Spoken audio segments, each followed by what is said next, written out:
Beve Walongo, Tangu Ifweni, Zola Mepangi, Visole Kunaka. Mbote Bazola Mpangi, bienvenue dans votre plateforme Kisalu Kimuntu. Ici votre Mpangi, votre frère Ngama Inko. Encore une fois de plus, je me présente pour un petit Kaboula et là on va parler des combats spirituels.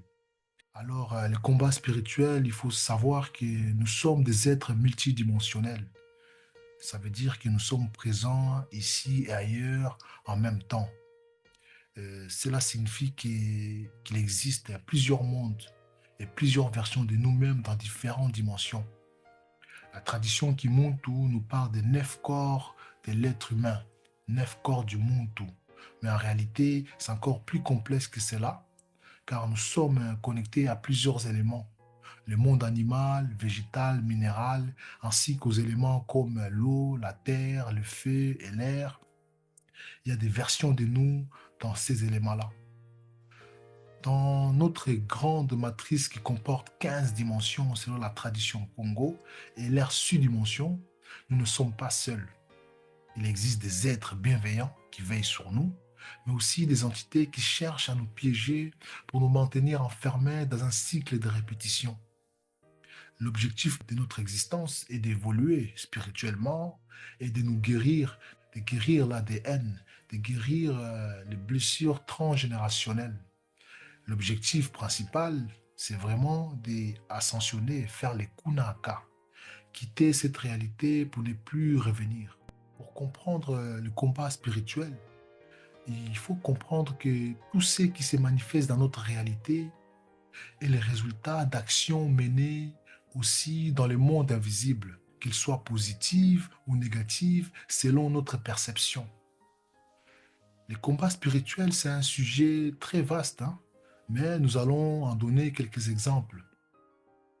Nous sommes souvent victimes d'attaques spirituelles à raison de nos pensées et émotions, car nos pensées sont créatrices. Et si nous n'avons pas de protection adéquate, si on n'a pas de boucliers qu'il faut, notre esprit peut être influencé, notre esprit peut être hacké. Lorsque on ressent de la peur, par exemple, nous attirons des entités qui se nourrissent de ça. Lorsqu'on est stressé, on ouvre des portes. On ouvre des portes, on ouvre des mondes. On crée des alliances, souvent inconsciemment. En réalité, une attaque spirituelle n'est pas avoir d'effet sur nous que si nous lui en laissons l'opportunité, consciemment ou inconsciemment. C'est pourquoi il est essentiel de faire un travail intérieur, un kisalu, pour cultiver des pensées et des émotions positives comme la joie, la paix et la réussite. Beaucoup d'attaques spirituelles se produisent au sein de nos familles, car cela est beaucoup plus facile d'attaquer des personnes qui sont de la même lignée que vous, car il y a une matrice familiale qui fait que les portes s'ouvrent facilement, souvent à cause de la jalousie ou de la haine. Ceux qui pratiquent ces rituels néfastes sont également sous l'influence d'énergies liées au chaos. Ces attaques visent en particulier les corps éthériques, notre double, qui transmet l'énergie vitale au corps physique. Donc, on attaque les corps éthériques. En attaquant les corps éthériques, quand le corps éthérique s'affaiblit, cela se manifeste sous forme de maladie dans le corps physique. Et aussi le corps astral, qui est une mémoire énergétique où sont stockées nos peurs et nos angoisses. C'est pour ça que la purification du corps astral, c'est vraiment essentiel, car il peut se détacher de notre corps physique et voyager dans d'autres dimensions, consciemment ou à travers les rêves. Donc quand nous rêvons, nous pouvons être sûrs que nous sommes en voyage avec notre corps astral, la majorité du temps en tout cas. Et donc il y a les initiés qui maîtrisent ces voyages spirituels pour explorer et comprendre d'autres réalités et l'origine de notre réalité.